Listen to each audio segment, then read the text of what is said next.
The thing is, they were real good, like one of the top in the nation. But I'm like, it's college boxing. These are smart boys. They can't fight.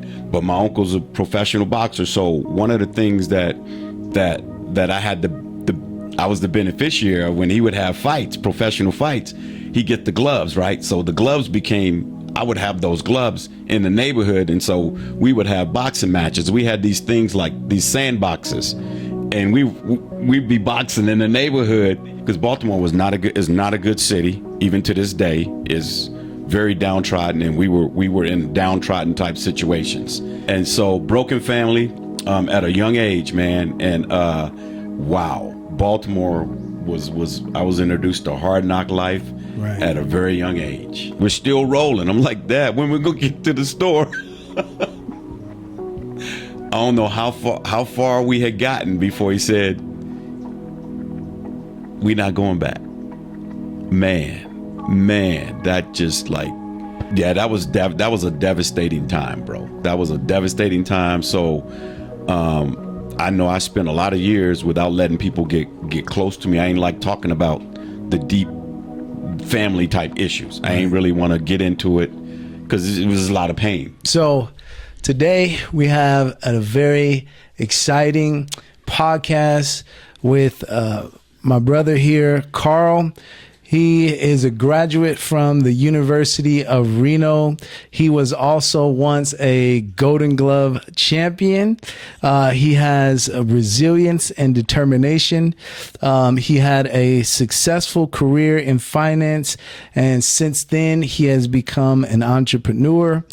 And the most important thing about this man is that he has a deep relationship with God, and this is a relationship that transformed his life during a dark moment or dark season of addiction, and he's here to share his story. Also, another great thing is that he's currently writing a book, so he has an up-and-coming book. It is called The Battle Plan for Winning. So he's going to share some insights about how he's gotten to the point of where he's at in life today.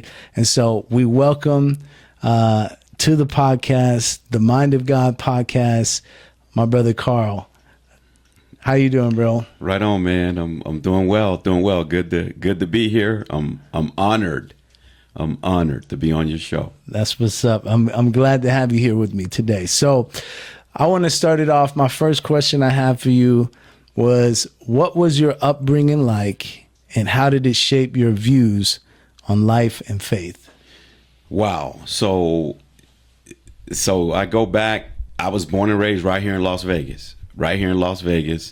And but you know, my mom and dad, they separated. I was pretty young, and my mom actually left my dad and left Vegas. I mean, not just left my dad, but left Vegas and took the kids with her. We were on a midnight train to Baltimore, not Georgia, and we you know, I was the oldest of three at that time, and we took a train to Baltimore. And the thing about it is, we were shopping as a family at Walker Furniture Store, which is still here today. We were shopping at that store as a family for a new furniture set. Man, I remember that. And we get home, and in our driveway was my mom's mom, and you know, they in the driveway, like we pull up to the driveway and they're there. I'm like, who are these people? And we end up leaving Las Vegas with my mom's mom on a train. Wow. And so broken family at a young age, man. And wow, Baltimore I was introduced to hard knock life at a very young age. Right. And so it was rough, man. It was rough. That was a real rough start. Right. Completely different atmosphere from Las Vegas, right? Well, yeah, you know, and the thing about it, I was young, so I was like 5, 6, that age. So I really didn't know what the atmosphere was like in terms of comparing Las Vegas to Baltimore. But I know Baltimore, which is now I'm with my mom, and I got a brother that's like a year younger, and so it was we were in, it's like ghetto. one way in, one way out, Cherry Hill, Baltimore, and man, it was rough, man. I remember, I mean, it was my mom was on welfare basically, so Yeah. that was the upbringing, and that we were used to that kind of lifestyle, living in the projects, looking forward to going to the rec center to get free lunches and stuff like that, and fighting actually was like, it was like survival of the fittest. You learn how to deal with bullies at a young age. At least I did. Right. I can remember some stories. In the second grade, I actually flunked the second grade, but yeah, the teacher sicked us all on a bully. The guy was like 2 grade levels ahead of everybody else in the second grade, and the teacher told her, his name was Mrs. Daniels. She said, if he comes in and he starts his business, I want all of y'all to attack him at once. And you know what? That happened. We attacked him. But in that classroom, they had the little wooden chairs, Yeah. with metal legs. The dude picked up one of them chairs and hit one of the kids in the head with it. Really? Oh man. So she pretty much gave you the green light to jump a student in class. Absolutely, she did. And she did. I remember that. Mrs. Daniels was her name, but then she also convinced my mom to hold me back in the second grade. Wow. That's wild. So you know what is interesting is because speaking about Baltimore, one of my favorite boxers is from Baltimore, Tank Davis, Javante Tank Davis. But with boxing, you also were a boxer too. Tell me a little bit about that. Okay, that came a lot later. That came a whole lot later, because I was 6, 7, 8, 9, 10, 11 in Baltimore when my dad reconciled with my mom. Like after being in Baltimore for like 2-3 years, he reconciled with my mom. Sold the house here, basically left the job here, and moved to Baltimore. Reconciled with my mom. So something happened in Baltimore. That thing lasted about 2 years. Then my dad left my mom, and this time he's leaving with the kids. And by this time we got another sister that my dad is leaving with 4 kids. One of them's 3 months old. My youngest sister was 3 months old. So we made our way back Wow. to Las Vegas, but we had an interim stop in Louisiana, which is where my dad is from, which is where his dad is from. So we stayed there for like 1 school year. So my 5th grade year, I was in Louisiana. Moved back to Las Vegas, 6th grade. That's when I took up boxing. My dad's mom was in Las Vegas. Yeah. And so with a new family, so my uncle is a world class boxer, fought for 2 world championships. So, but before those world championships, he's just rising through the ranks, and Yeah. I'm like 12 years old. I can fight outside in the streets, but let's do this organized thing. So my uncle took me under his wings, man, and I became a Golden Gloves boxer, and that was that's how that came about. Yeah. Is moving back to Las Vegas when I was 12. I got into Golden Gloves, and I did that from like age 12 to 14. 12 to 14. Yeah. Yeah. So your dad takes all the kids, moves out to Las Vegas. Your mom allowed him to do this. No, she didn't allow him to do it. She didn't know it was happening. Did she ever come back for y'all? Okay, the way we left, my mom left my dad and took us. So when they reconciled, my dad came back, by the time he moved to Baltimore and reconciled with my mom and us, he had converted to Muslim, Islam, from Christianity to Islam. So he had some ritual things that he brought with him, and it was real rough, real rigorous on the household. I mean, I did my 4th grade year was spent and going to Muslim school. I was 4th grade. My brother was 3rd grade. Really? In Baltimore, Maryland. So we were Muslim. I remember with my dad, he's selling Final Call newspapers, bean pies, carrot cakes, that kind of stuff out and about on the streets. We in the truck, that kind of thing. So the way we ended up leaving is my dad told my mom, that he was taking us to the store to shop. And the way he got my 3-month-old sister with him, basically, this all done without my mom. My dad's taking us to the store to try clothes on us, that kind of thing. That's how he got us out of the house. Yeah. But we're rolling in the truck. We had this family vehicle. It was like a UPS truck. That was our family vehicle. So we're rolling in the truck. I'm the oldest of 4.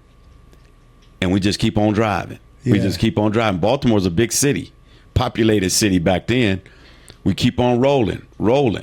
And now we're getting into like rural areas. We're still rolling. I'm like, Dad, when we gonna get to the store?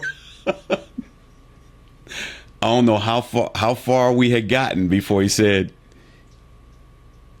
we're not going back. Man, that just like, I was close to my mom too. So, Right.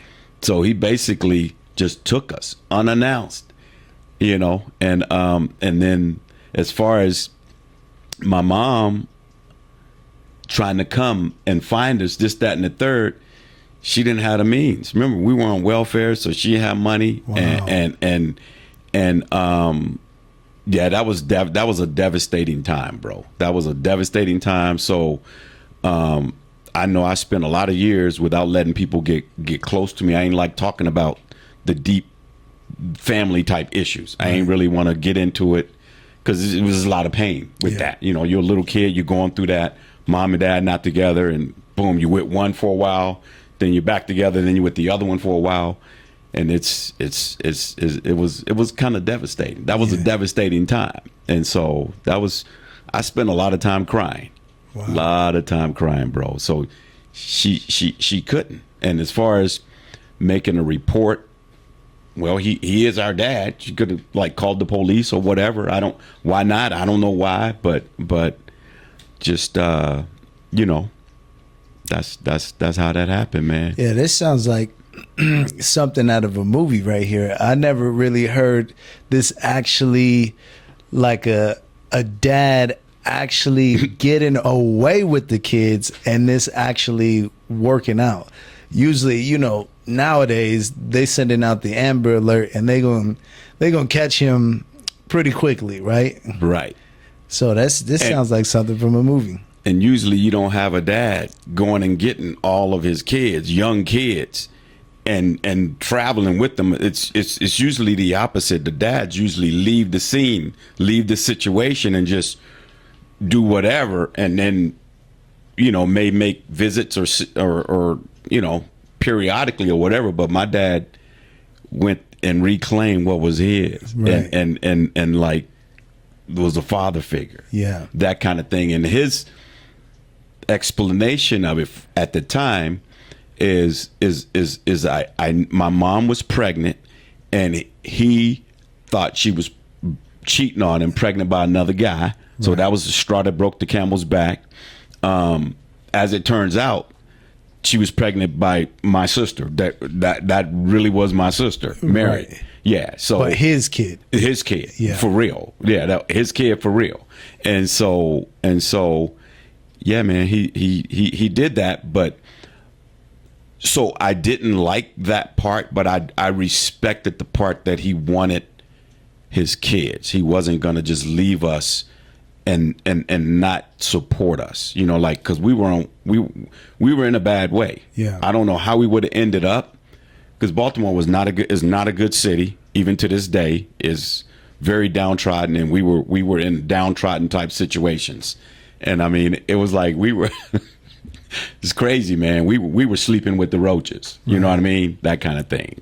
It was a bad situation. Yeah. So he wanted to get us out of that situation, get us into some good family environments, which he had in Louisiana with his dad and the family there, and then eventually Las Vegas. Here, stable type families. My dad's the oldest of like 16. Yeah. Wow. He's the oldest of 16. Had 11 on one side and 5 on the other side. He's the oldest in each one of those groups. Yeah. Yeah. Wow. So after that, he raised you. Yeah. Oh wow. Yeah. So you mentioned that there was a lot of crying in that time period of your life. I imagine. So you're dealing with something emotionally, but you're fighting. You're a boxer. So I imagine that what you were going through was some fuel for you to be getting down in the ring. Yeah, so I'm in Las Vegas, and this is kind of interesting. I'm 12. We're living in the projects, in apartments, but my uncle's a professional boxer. So one of the things that I had I was the beneficiary of when he would have fights, professional fights, he'd get the gloves, right? So the gloves I would have those gloves in the neighborhood, and so we would have boxing matches. We had these things like these sandboxes, and we'd be boxing in the neighborhood, and you get knocked out the sandbox, you lost. And so, man, it was cool boxing in the neighborhood. And so we're doing the neighborhood thing, boxing in the neighborhood with real gloves. And so I channeled my pain, my energy into sports, like the boxing came, but then from the boxing it went into other things, and after school activities. That's one of the ways that I kind of numbed myself of not thinking about my mom and dad, the family situation, and how the way they separated, because that was real painful for a whole lot of years. Yeah, whole lot of years. It was devastating. Yeah. So in that time period, now you get a little bit older, you go to high school. How was that life in high school, like grade wise and everything like that? Okay, so I was a bad student when I was in Baltimore. I said I flunked second grade, didn't like third grade. I didn't like school at all. Fourth grade, I did the Muslim school, really, really hated that. Louisiana, I can remember fifth grade, I got C's on one report card, and that was inspiring to me. C's, all C's. One of my dad's sisters was a teacher at the elementary school that we were going to, which was Lilly Elementary. So I saw those C's, and I'm like, something happened. I got inspired. So I became a good student. I didn't see a C again until I hit 10th grade. So 6th, 7th, 8th, 9th, A-B student. More A's than B's. I mean, I was channeling my energies, and I wanted to be an example to my siblings too, because what happened with the family, I wanted to be an example for my siblings. Yeah. And so I didn't really experience something other than a A or B until 10th grade. 10th grade, got introduced to some, the riffraff type activity, and started experimenting with some other stuff. Yeah. Outside of, once we got away from junior high school, went to high school, started experimenting with some other things, and with that came some drops in the grades, you know. So, but you graduated high school. I graduated high school for sure. I mean, I still was a good student, but I was my interest was somewhat divided. I wasn't I was no longer just straight a A-B student. I mean, I would get a C occasionally or something like that. But yeah, I graduated high school, no problem. And not only that, I decided that more than high school, there was going to be another level. College was in play, because I remember in the 6th grade, my dad telling me, and I was back here in Las Vegas at that time. I remember a conversation, my dad saying that education is the way out. In other words, nobody can hold you down. You get an education, they can't take that away from you once you have it. So he put that seed in my mind, because my dad has a college education. He does have that. So he said, you get an education, that'll be a foundation that nobody could take from you. So that stuck with me. So now I'm in Las Vegas, and I'm with some guys. We running in the neighborhood. We lived in the blood turf type deal, Pyrus, that kind of thing. So we doing some stuff, and I came into a crossroads, and these guys are doing nefarious type stuff, going in restaurants, eating, dining and dashing type stuff. I'm like, I don't want no parts of this. Yeah. So that was a fork in the road. I remember that, and I was triggered at what my dad said. You got that education, I'm going to college. Boom. So these were the Pyrus. These are the guys that you were rolling with.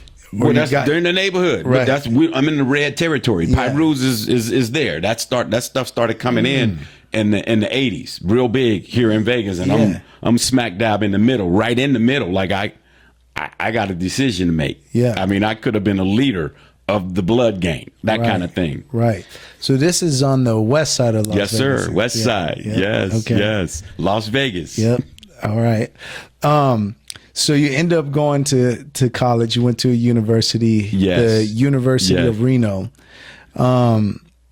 Tell me a little bit about your time there at the University of Reno and how it influenced your career path. Yeah, so left here to go to UNR because UNLV was not an option.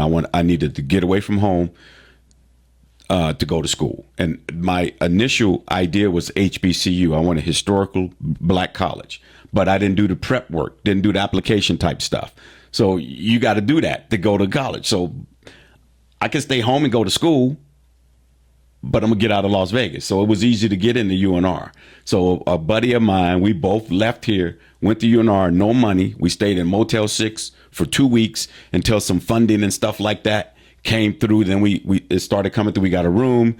Then we were able to pick some classes, that kind of thing. But I was unprepared for it. I know I wanted to go to school, but I was unprepared for what was on the other side. Wow. So I almost flunked out. Yeah. So, but failure was not an option. I left here not wanting to come back without that paper, without that degree. So I, it's like, it was one of the best experience of my life, though. Yeah. That ended up being one of the best experiences of my life because I had stopped boxing, right? I stopped boxing at 14 because my eyes, I wear glasses. So I'm thinking I'm pretty good at boxing and I got a good mentorship, but it's only a matter of time before I come up against somebody who is just as good as me, just as fast as me, but they can see and I can't. So they're gonna have the edge. So I started looking for other things to do, Right. other sports and then academics. So I get to school, UNR, University of Nevada, Reno.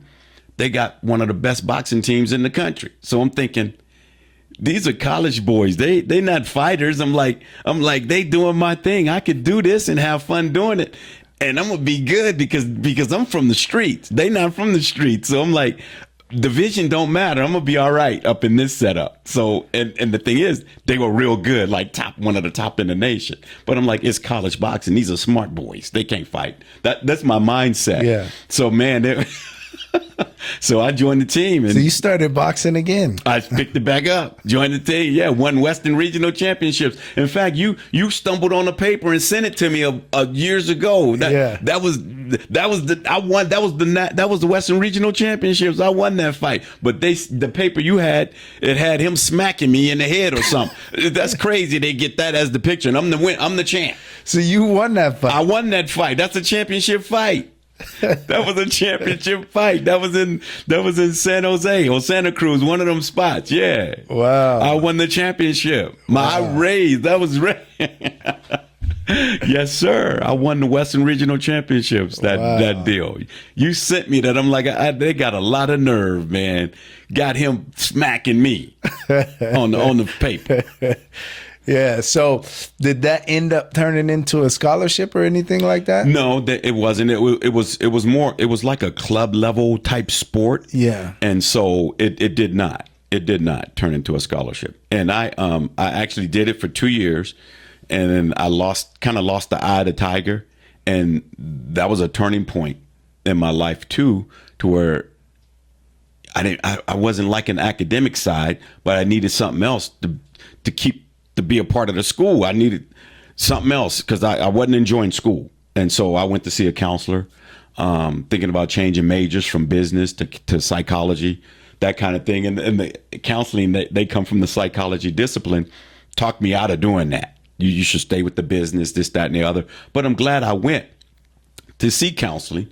And during that time frame, I had stumbled on a book in the library. I would hang out in book stacks. I love to read. There's this book called I Can. Man, it didn't have a cover on it. It was a hardback yellow book. It was called I Can. And I remember reading that book, man, and something, I got inspired to where I bleed red. This person bleeds red.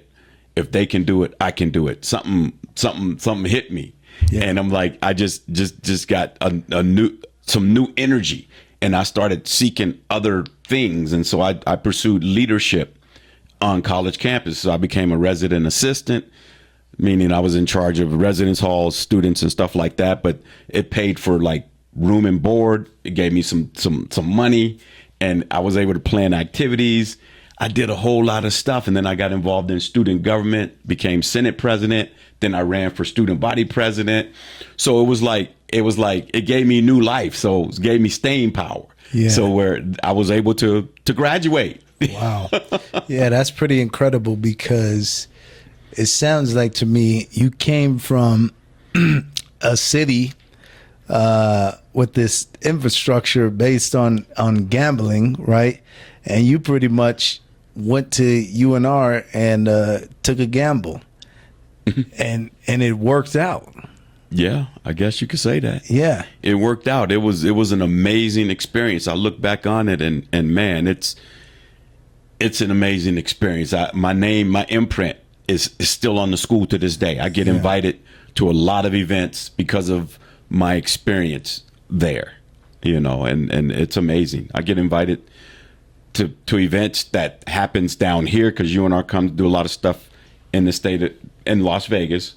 When they meet up with UNR, I get invited to all of the football games, basketball games when they match up each other, that kind of thing. Because I was involved in activities, so I'm on an email list, like a who's who list. Yeah. I get invited to all of the dignitaries are at. I didn't take a lot of that before, but now that I'm in business, networking and stuff has taken on a new meaning. So I take those opportunities now. Yeah.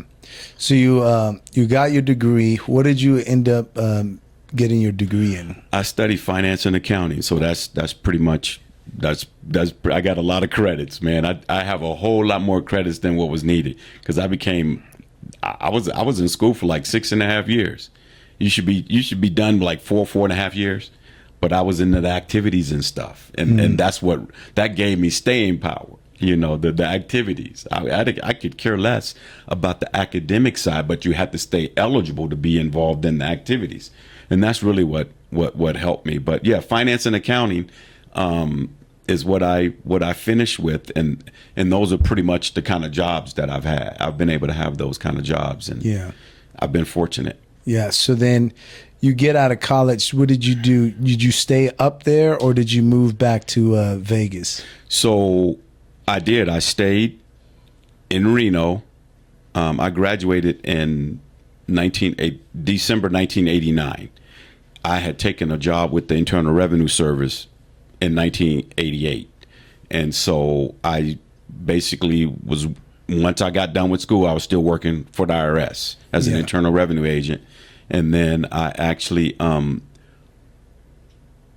wanted to get back home because my grandmother was getting sick. Home meaning Las Vegas. My grandma was getting sick. So I wanted to get back home and be around the family. So I ended up pursuing another angle of what I studied. Insurance is part of the finance discipline. So I took a position with Allstate Insurance Company, became an Allstate insurance agent. That brought me back to Las Vegas in 1990. I went to UNR in 1982. I came back to Vegas in 1990. Okay. Yeah. So, and then I guess you can say at some point, all hell broke loose. Yeah. Yeah. So I wanted to talk about that because you kind of had a major turning point in your life, I would say, like a downward spiral, and you started struggling with some addictions. Right. Share some of that with me a little bit. So I went to work for Allstate Insurance Company, and I did that for a couple years, but in the process of doing that, I mean, it's fast paced, fast life, that type of thing. I was young, and it wasn't going quite as well as I wanted, and I had been encouraged to go into management, in the insurance space, and I chose no. I want to be in the sales because that's where the money is at. It's not in the management, and so there was a turning point in the insurance industry, and I was with Allstate Insurance Company. They ended up losing a big percentage of the sales force. And I wanted to weather that storm, but I didn't. And so I was, because I was experiencing kind of like a low point, I started experimenting with drugs, and I thought I was in I thought I was in control. I thought I was in control. So I would, dibble and dabble with they call these things primo. You smoke weed, lace it with some cocaine, then it escalated, and I'm thinking, I can remember thinking, I'm in control of this. I could stop this at any time. I could just shut it down. But I'm not experiencing success in the job place. So I'm kind of depressed, going into depression. So now I'm trying to feel up again. And so the drugs started giving me a temporary, instant gratification. Yeah. And so, but man, that was one of the worst points of my life. I ended up out of my job with Allstate, and I had some money set aside. I mean, I basically cashed in my retirement plan that I had with the insurance company. So I was able to hide my addiction from the outside. Yeah. Because, you can cover things up with money when you got a little money. But when the money runs out, that's when things really, really get shaky and shady. Right. And that happened with me. So then it becomes visible because you stop taking care of your appearance and all of that kind of stuff. So, yeah, man, for that a 2-year time period, I was messed up. I was messed up, but I had a friend who gave me an opportunity. Chris Bakke, who is Sam Bakke's brother, younger brother. We were party animals together at UNR, but they ran a business.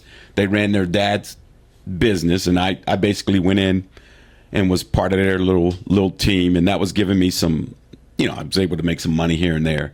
But man, I was just working to chase the high. Really, paycheck, and then I would disappear. I would get paid, then I would disappear. I might not show up to work, that kind of thing. And so, at some point, that credit ran out. You know what I mean? They let me go. And so, yeah, that was a rough patch. It was I was disappointed to my family. My siblings, my dad, they couldn't believe what they were witnessing. Yeah. I couldn't either, but I was stuck at that point. So Sam, actually before they let me go at the workplace, Sam would witness to me. He would witness to me at the workplace, and that was forbidden in the workplace. His dad wasn't into the gospel and wasn't into the gospel being shared in the workplace. And the thing about that is, I didn't know Sam. I knew his brother, but he would be in and out of the office, and at that point, I was desperate. I needed help. So yeah. I took Sam up on we had the Solid Rock Cafe at that time. So I went, man, that was something that was transformational, something I had never experienced before. And I experienced that, man, and that was in 1994. I answered an altar call at the Solid Rock Cafe, and I gave my life to Christ because I needed a miracle at that point, because at one point I thought I was in control. I realized that I wasn't, and so I had to surrender. Yeah, I had to surrender, man. So what's the Solid Rock Cafe for those who don't know? The Solid Rock Cafe is a music video drama presentation. It puts on the gospel, man, and it was just rapid fire. I was once lost, but now I'm found, done through music, video, and drama, and that just blew me away. It was like an hour of nonstop. Like to me, it was entertainment, but it had a good message to it. I'm like, wow, this is cool, because they were literally rocking in there. Some of the video, like Rescue a Generation that's caught up in the crossfire, and I was caught up. Yeah. I'm remembering that video. And they literally was like, they were like clapping up in there. It was man, it hit me. It just like, this is what I need. This is what I need right here. They got it going on. It was a lot smaller than it is right now. They had these round tables. It was like a coffee house. It was pretty cool. It was dark up in there. Yeah. Yeah, I gave my life to Christ, man, and this is the best decision I ever made. That was, I had to do that. I don't think I'd be here had I not done that. Yeah. So a lot of people in your position, who are dealing with substance abuse, addiction, they try, the different methods like the AA and different things of that sort. And a lot of times it's a back and forth like struggle. So why don't you explain, like, how did your faith in God play a role in your recovery process? I mean, it's everything. I mean, we want to blame our past, the way we were raised, we look for external reasons as to why we are where we are. And I can remember calling my pastor one time and going down that pity party road. And he said, you know what your problem is? You love your sin more than you love God. As soon as you reverse that, you're going to be fine. Because he told me if I serve God, the God I know, that I'm going to be fine, which meant he had a sense that I knew who God was, but I just wasn't serving him. I didn't know what that meant when he told me that. But the sooner one heeds that, you know what I mean? That whole saying that he must increase, we must decrease. That's what it's going to take, man. I mean, there's no outside source that's going to transform a life the way God does, because God gets on the inside and starts working with your internal makeup. And there's no greater high than that. So surrendering, I mean, I'm talking like not making excuses, owning where you are, and accepting Christ as Lord and Savior, the sooner the better. That's where the healing is gonna take place. Once a person makes themselves vulnerable, admit that, hey, I'm messed up, I can't save myself, I need a Savior. And God is the answer, man. I mean, I tried drugs. I tried to cover my pain up with drugs. I tried the relationship. Nothing is sustaining. Nothing will sustain you the way God. I have this natural high right now to where, I mean, it's just been elevated because I've just been able to make the connection. God basically spared me. He spared me because I was in situations where I may not have made it out of, right, without a miracle, an intervention, something I didn't see, but God was looking out for me. So with that being said, I walk in victory. You know what I mean? God created me. He created us to be creators. I recognize that. And I'm just the enemy.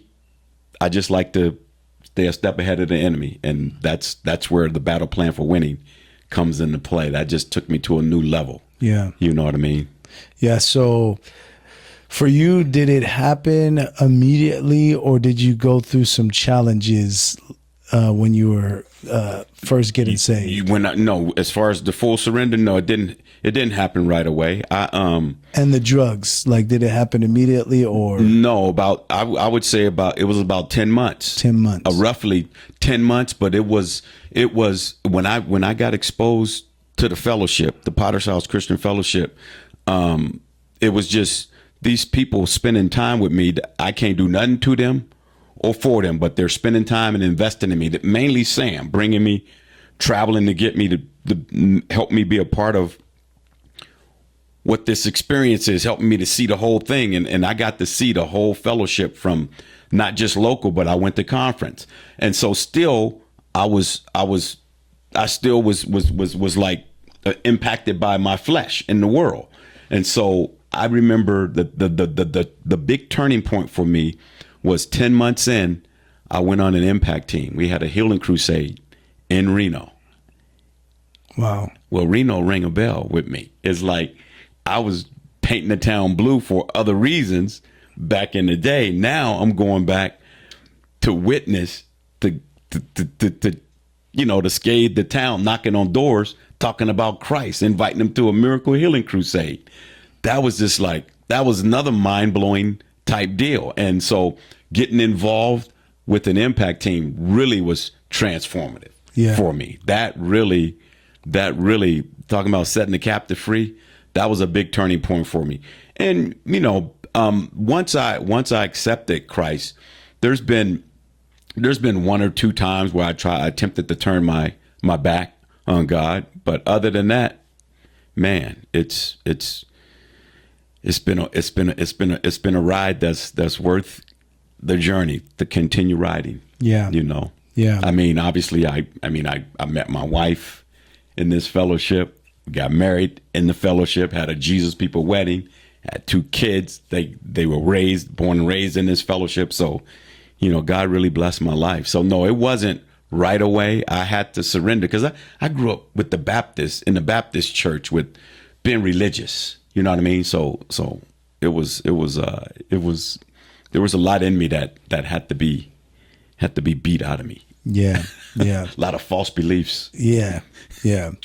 The Black Baptist Church, right? Yeah. Yes. Yeah. I'm from the hood. So that's exactly. That's where you know the drill. You act one way on Sunday, but then I remember leaving church and going and getting a 6-pack, right? Leaving church to go get the 6-pack to watch football. Right. That kind of thing. Or go get some weed, smoke some joints, that kind of thing. Right. So there was no conviction. Yeah. Yeah. Whereas here, when I got exposed to the Potter's House Christian Fellowship, the way I explain it is it was like 90-10. So in other words, you got like 90% of the people going all in for God, maybe 10% for other reasons. Whereas in the Baptist church, it was reverse. It was more like 10% on fire for God, 90% got other motives. It was just the transformation was just very vivid. Very visible. Yeah. More like a fashion show over there where it really is come as you are. When I went to the Potter's House, I wasn't worried about what I had on. Yeah. The finest threads, especially in the beginning, that was a non-issue. Yep. So I want to talk about your professional career a little bit, because I know your book that you're writing, The Battle Plan for Winning, that's kind of the premise of the book is that your relationship with God has the ability to bleed over into all of these other areas of your life to shape you. And before you came into relationship with God, you pretty much were on the pathway to self-detonating your career. I mean, you already were done with State Farm, and then also the place you were at with Sam Bakke and his dad.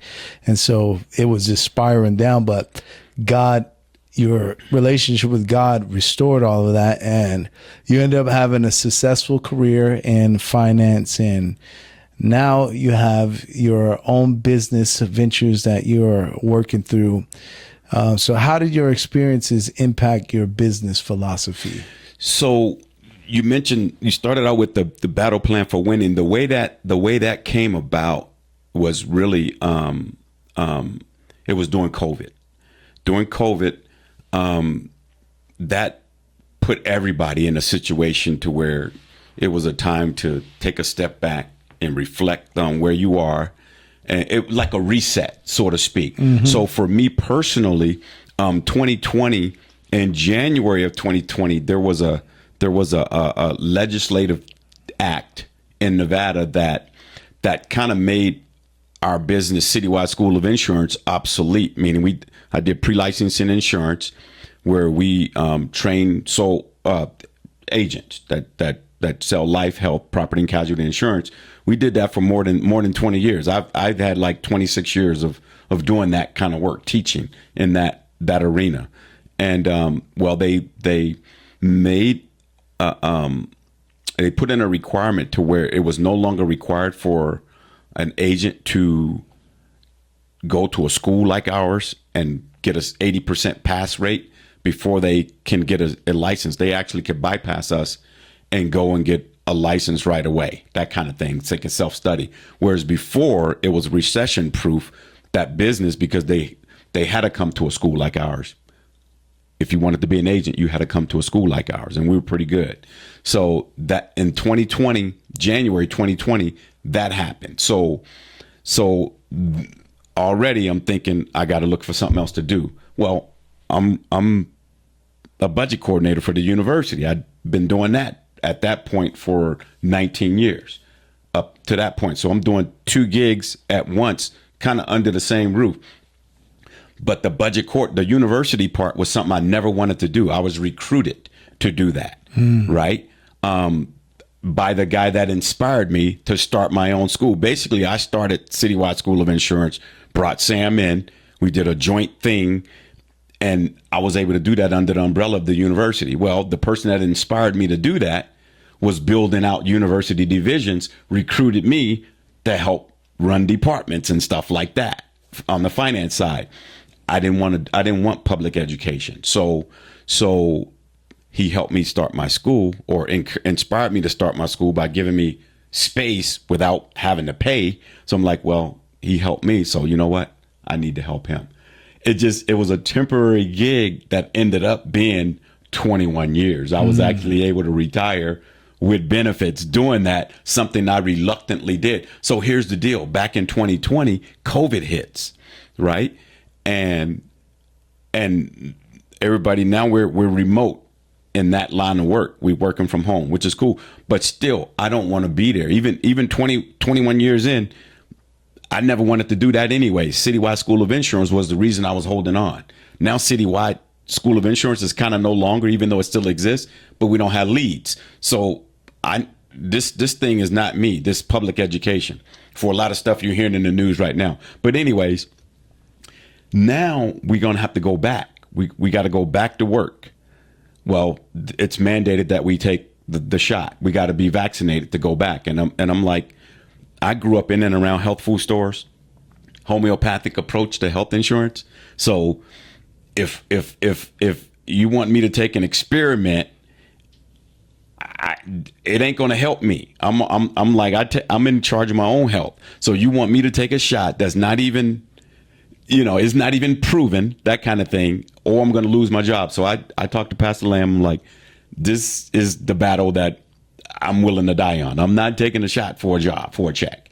And so I took that position, but it was hell to pay for taking that position, because 9 out of 10 in that space is taking the shot. They got the shot. And so there was a lot of ridicule on those of us who didn't take it. So I went through, literally it was like hell, because I had to go to work. I hated going, driving, this, that, and the other. But I did that. So my faith is really what I had to grab onto. Monday night corporate prayer took on a whole new meaning. Linking hearts with people, praying, locking in. I started journaling. I started writing. I was just writing, reading my Bible, writing. And a lot of my experience, what I'm going through, I'm finding it in the Bible, and I'm being inspired. I'm being empowered. I'm being quickened to keep fighting, right? Because God's going to take care of me. So I eventually gave it a label, Battle Plan for Winning. That's a spiritual situation right there. So I went through that. I needed to we went back to work in July of 2021. I needed to get to November 2022 to be able to retire and have benefits. And there was pressure to kind of force me out before that happened. It's subliminal. Mm-hmm. It wasn't really covert. Right. You know what I mean? It wasn't visible for people who didn't know, but leadership knew. But I'm a good worker. I got good evaluations and stuff like that. So you can't just fire me for no reason. Right. I'm doing my job. So that was the thing, man. That's where that battle plan for winning, it started from a spiritual standpoint. And with that, just a lot of victory, a lot of success started coming. And I linked that to Christ. And so what came out of it is we all have a hand to play. All of us. If you're living and breathing, you got a hand to play. You got to find your hand in that 52 deck of cards and play your hand. To the extent it's not going your way, reshuffle it and keep playing. You're going to win. We run in a race we can't lose. We just got to keep running. That's the battle plan for winning. It has that as the overarching message. The game is rigged in our favor. So I'm walking in victory. I'm living in my creative space, to make the environment a better place. And Christ is the source for my strength. Yeah. So, and that's that. Yeah. So you ended up making it to November. I made it. I made it to November, 2022. Yeah. And then I get to 2023, right? I'm past what I need to be. And so now it's just a matter of time. I went to a professional development conference, which happened to be in Reno. I've done these things all over the nation, a lot of education conferences. So I'll go to this one in Reno, of all places, the regional conferences in Reno. The thing about Reno, that's one of the places it started for me. I mean, that's where I went to school, and I had a great time there. So how fitting. I go to a conference. This is coming off of the heels of COVID. Their emphasis was on self-care. It was on self-care. You guys are taking care of students that are in need. What about you? What are you doing to take care of yourself? Yeah. It emphasized on the professional staff. So my spirituality kind of took on a whole new meaning. So that was kind of valid confirmation that it's time to say bye. It's time to say bye. So I put in my resignation shortly after leaving that conference, and it was a perfect opportunity to do it. I kind of started there with my education journey, and then now I'm ending there in Reno, because that's really what triggered me to leave. I wanted to leave, looking for the right timing, and so I gave them a 5-month notice. I went to a series of meetings. We had these budget meetings where we're trying to spend down money, and I'm in these high level meetings, kind of directing folks as to how to spend their money by the end of the fiscal year. You know, use or lose type situations. And, yeah. But it was some shady stuff going on, and like, I want no parts of this. So I put in my resignation, and that was just the perfect opportunity. I didn't leave right away. I wanted to blow the place up on the way out the door, but God checked me, and I went out the right way, meaning I gave like 5 months notice, because it's hard to find a professional staff member. Not hard to find, but it takes a long time to get one on board. With the onboarding, it's a whole long process they put you through. It's like 3 months. And so I knew I was going to have a lot of work to do that I didn't really want to do. I could have just left them high and dry, but I did that work, and I ended up going through the summer doing fiscal planning for the new fiscal year with budgets and spreadsheets and annual performance reports. I did that stuff, helping out, because if I didn't do that, that would have fallen on the shoulders of another coworker who I really liked, was really cool.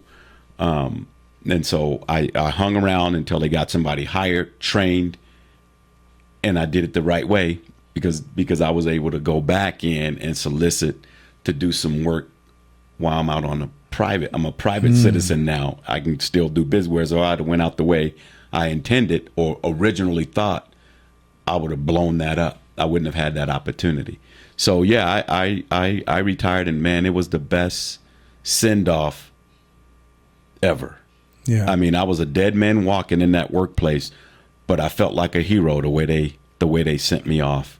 I was able to invite back key people that had a role in my development. Sam was one. He was at the retirement. A couple other guys that helped me out along the way that were part of my journey. They all came back, and they spoke at the retirement reception.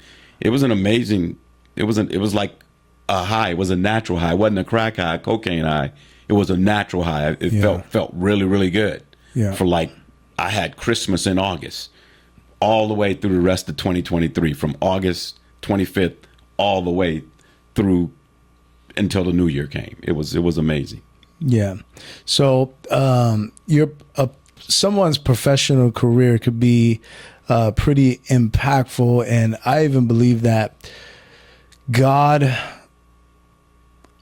either allows or puts us in specific professions for a reason, for life purposes, and there's a lot of good that comes out of that. For instance, you have people like Jocko Jocko, who was in the military, and he writes the books, and he's taken all of these military principles and things that he learned in his military career, and he's applying that to life and into business and things like that. So what are some key lessons that you learned in your professional life that you believe can be applied universally?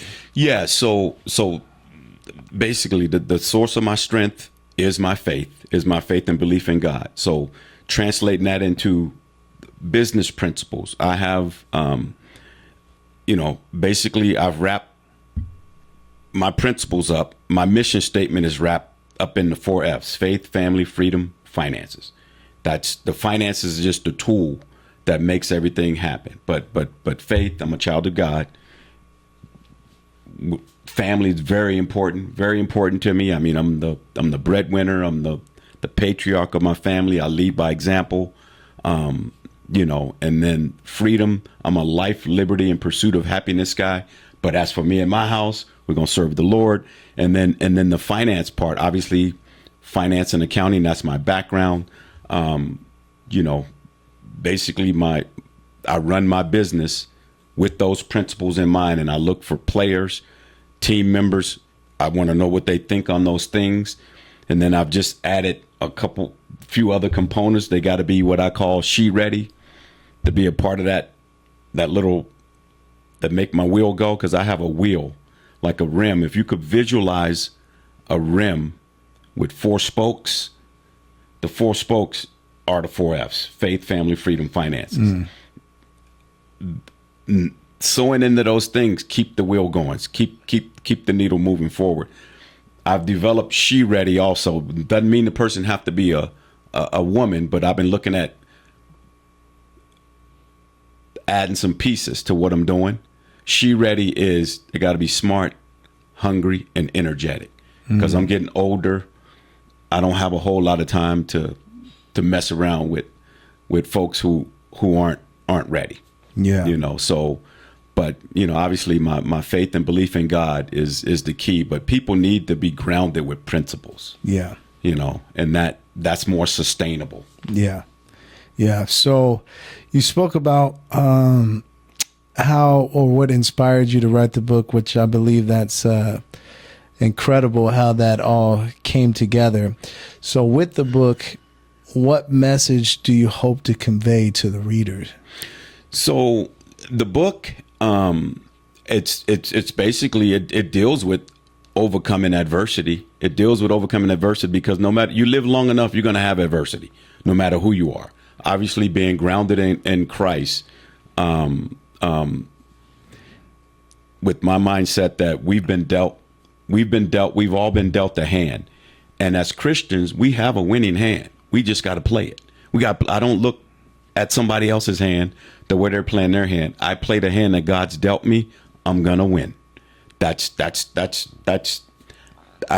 believe that.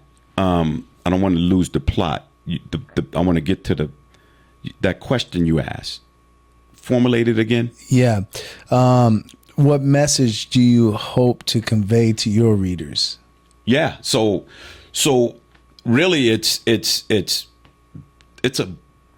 I've developed that from the standpoint as if I was like a younger me 35 years ago, because there's a lot of people in the similar situation that I was in. Yeah. Right. So the sooner a person obviously finds Christ, that's going to be the source of their strength. God created us all, right? Play your hand. You got 52 cards. I got 52 cards. You find your hand in your deck and play your hand. God's going to see to it that you win, no matter what it is, in your marriage, whether it's rearing your kids, being the best worker on the job, just being, a breath of fresh air to anyone you come in contact with, that kind of thing. So, working in your creative space to make the environment a better place, period. I mean, the joy of the Lord is our strength. That's unconditional. Yeah. It's up to us. Yeah. So, what is your personal experience in faith? What do you think that speaks to other people and how they can flourish in their own lives?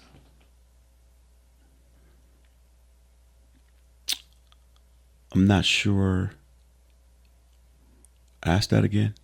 You like your personal experiences that you've gone through in life and your faith. How do you think that can help others flourish in their own lives? Well, I think of two leaders that spoke in my life, and I allowed them to speak into my life. I think that's important, to surround yourself with good people and allowing them to speak into your life. For me, pastors are the greatest leaders on this earth, and two spoke into my life, and those things, I actually shared this at my retirement reception when it was my turn to speak. Pastor Renz, I remember calling him, and I was struggling. I called him. I was struggling. I was pity partying. And you know what? He checked me right there. And he said, I mentioned this earlier, but he said, simple, I love my sin more than I love God. And he said, if you serve the God you know, you're going to do fine. So I took that, especially once I figured out what it meant, and I coupled that with Pastor Lamb said the quality of your life is determined by the quality of your decisions.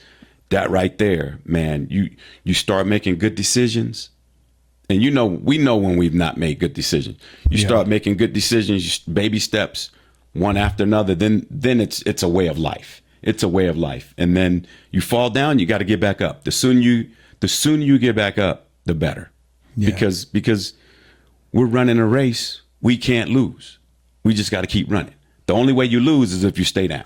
Period. Yeah. Failure is not an option. Yep. So as we kind of wind this down some here, I want to ask, what advice would you give to someone currently struggling with an addiction or feeling lost?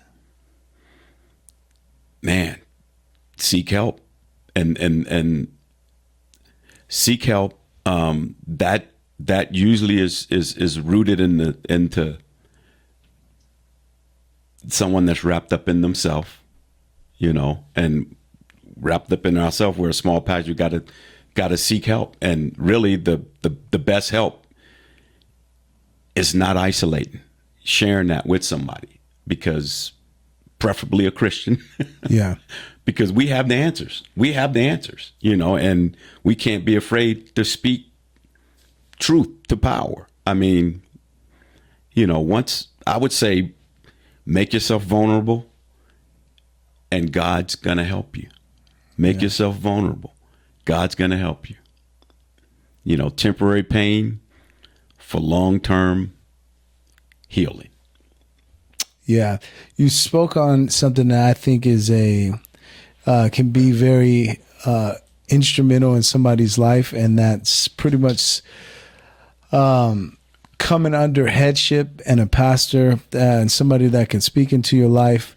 And added with that, what are some ways you think somebody can cultivate a deeper relationship with God in their everyday life? Yeah. So with me, I don't even like interacting with my wife when I wake up in the morning. So obviously a personal relationship with Christ is paramount. And,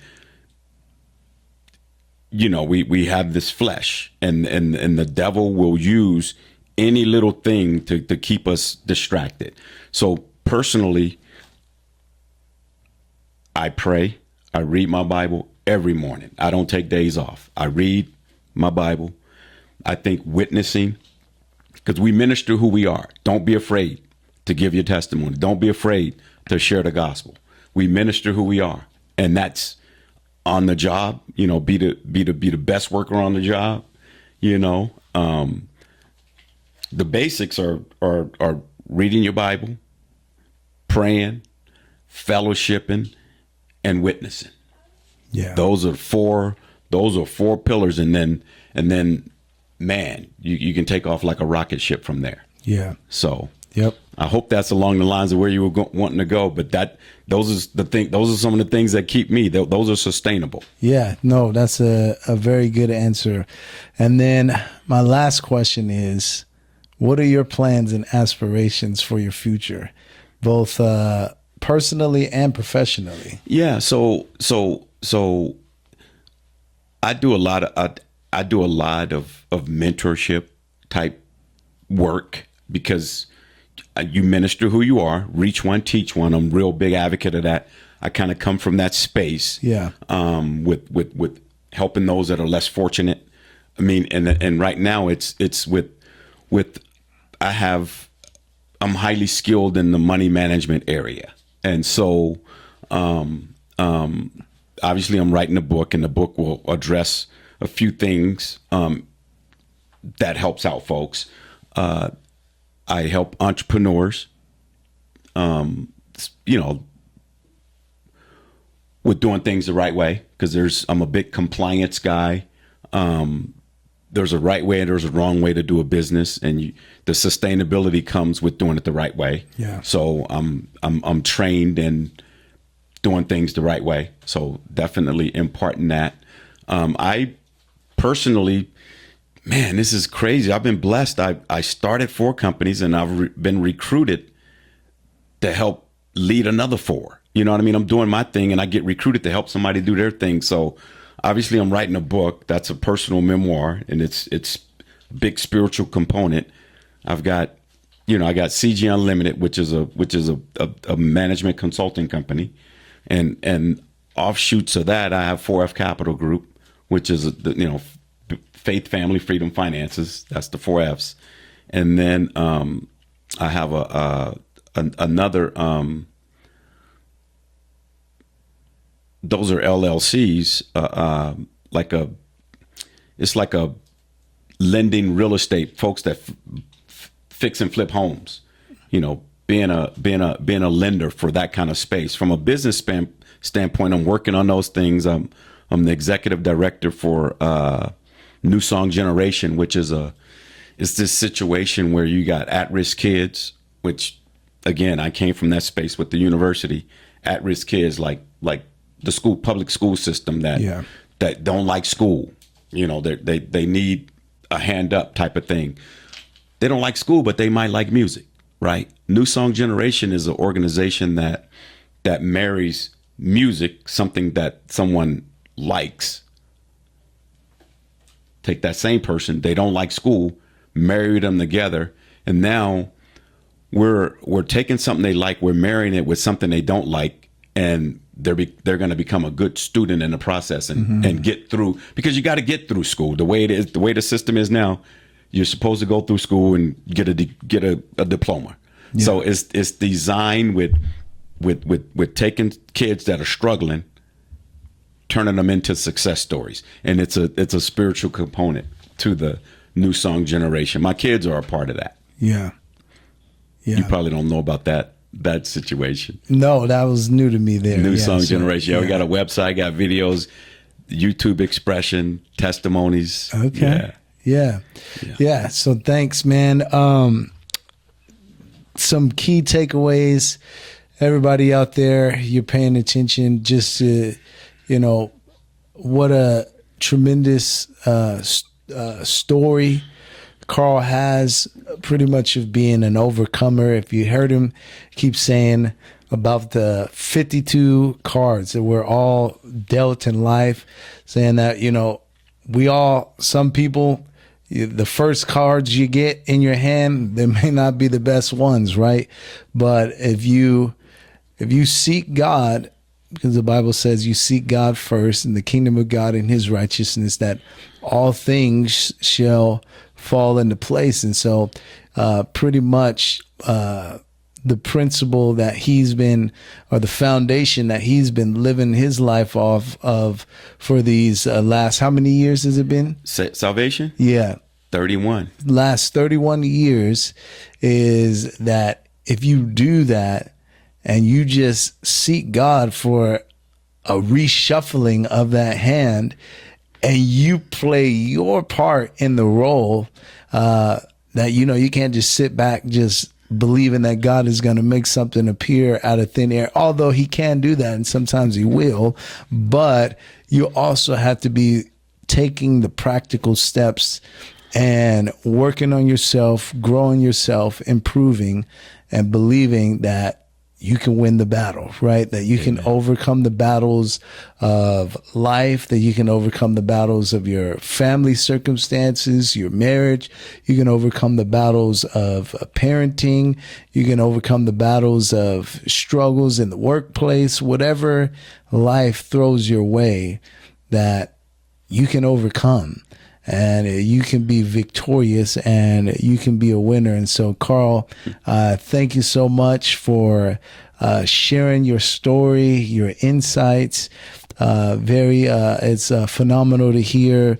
And I believe it's going to help some people that are listening and to help them get the mind of God, because that's what this podcast is all about, is to help people embrace the mind of God, get out of that carnal way of thinking and the carnal mindset that we are,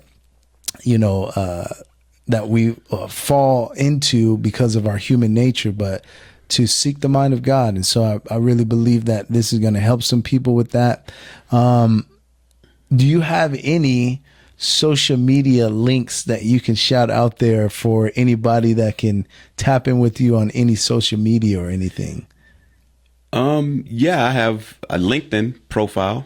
I do have a couple websites, cgunlimited.org, 4fcapitalgroup.com. Let's see, my LinkedIn profile is basically Carl Gadsden. I'm on LinkedIn, and I'm most active there, right now. Okay. I do post there. I'm on Facebook, but I don't do a lot with that. That was prior days when I was running for city council and, did some things. Kids were in sports. I did some stuff there, but I don't do a lot there. I do have a Facebook page. But yeah, so I'm going to be working on that, syncing everything up as I load up.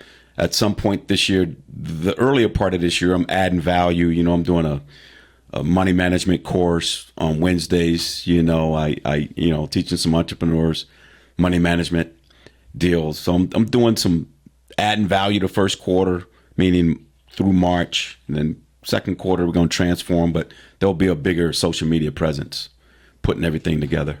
All right. Yeah. So if you guys got those there, maybe I'll go back. I'll link some in the descriptions, his websites. You guys can go and check those out. But you can look him up on LinkedIn, possibly connect with him. Carl Gadsden.